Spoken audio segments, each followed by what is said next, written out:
doing things at that kind of pace, you get them stuck in here. Okay, you need to do them at a slow pace in order to remember them. When you test them out in sparring, that's when you can speed them up, alright? But for now, we'll do it really, really lightly. So what we'll do to start with is we'll just look at, we're going to mainly look at low kicks to the outside thigh tonight, alright? Obviously you can go to the calf, but we really want to look at the outside thigh, alright? We'll look at setups and stuff in a minute, but for now I literally just want you to go back and forth, just very gently. Very kick, then Joe will do the same. And then I'll do the same. And Joe will go, then I'll go, Joe, then me. Okay?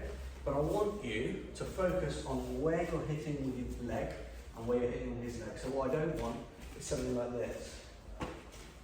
Foot on the thigh, okay? If I get that wrong and I catch my toe, that is really painful, horrible, okay? So if anything, you want to be closer to the knee than the foot, I would say, all right? But ideally, middle of the shin, okay? Yeah, again, that kind of speed, that kind of power. That's it for a minute. I just want you to go back and forth, and back and forth. Obviously, don't forget about this. So I don't want this. And then Joe kicks again, and then Joe kicks. No, I want this. Just like we were doing in the warm-up when we were moving around. Same thing. So I throw, Joe throws. I throw, and Joe throws. Okay, back and forth.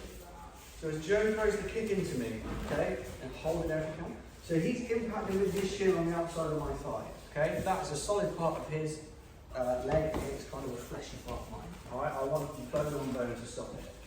So as he comes with the kick, I'm going to lift this up, and I'm going to catch it on my shin here, okay? So again, here, and again, here, okay? Don't lift it dead straight forwards, like this, because then he can come around and sneak the calf on the back, which hurts just as much. I want to lift and turn and meet it. So the kick is coming in from this way, I want my leg to go that way. Okay? Here. Yeah? Here. Don't do this. Okay, because that's, for obvious reasons, can go very wrong. But what I'm doing is I'm taking my soft target out of the way and replacing it with a hard one. That's it. Okay? Try and tuck your knee if you can on the inside of your elbow. Okay? But don't do this while you do it. So, here. So if I do that, yeah, and Joe will just kick. So it's there, shin on shin. Is that okay? So we'll look at some easy ways to try and land the kick. Okay? And what we did on the last striking week, we were looking at Nidan, weren't we? Where we did the reverse punch into the leg area. So as Joe's in guard, I throw the hand high, so he takes a step back, move. Okay? So the reason I was getting you to check your partner's stance during the warm-up is because I wanted you to pay attention to when their weight was on their front foot. Okay, when their weight's on their front foot is when you go for this kick. Okay, if his weight's on his back foot, I would go for something like a sweep or a calf kick, not necessarily this. Okay, I want his weight on it. I want him committing to a technique. Okay, so one we're going to do a defensive one first, and then we'll do kind of an attacking one after. Okay, so all Joe's going to do is throw a reverse punch off the back hand. I'm going to step off this way, okay, and slip. So as he does that, where's his weight going? On the front foot. It has to be on his front foot when he throws the punch. It can't be on his back foot.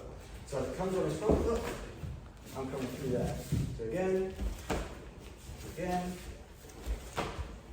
and what I'm doing as well, by stepping off with this leg, I'm really taking my whole weight through the kick, okay? So if I put some bone in it, it's going to be pretty nasty.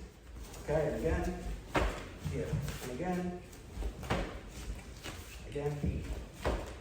okay? Just that, back and forth, one for one. The more you spend sparring and just working on other things, the more you'll notice places to land these kind of things, alright? But for someone like me who's got terrible flexibility and can't kick their head, unlike him, then this is something I use all the time, just because it's way easier for me to try and kick him in the head, okay? Either body or thigh, okay? So this one, I'll just review off the reverse punch.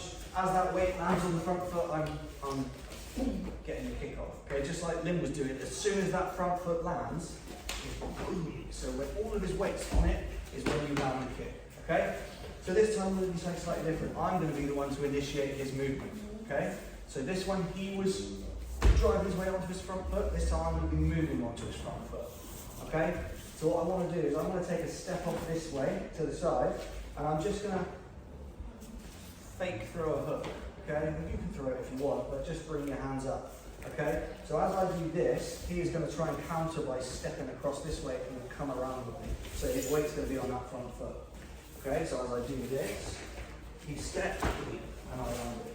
So he's bringing himself onto my kick. So one more, and move, there, again. Okay, so as he steps to correct himself, he's actually stepping his front leg into the path of my kick. So one, there. Okay, is that alright? Simple enough, yeah? So the first one, he was throwing a punch and moving onto my kick. This time I'm throwing a punch to pull him onto my kick. Okay, and if you struggle with this, just imagine you're doing this. You're reaching out and you're just going, go over there. Yeah, pushing him over that way so that he lands on that kick.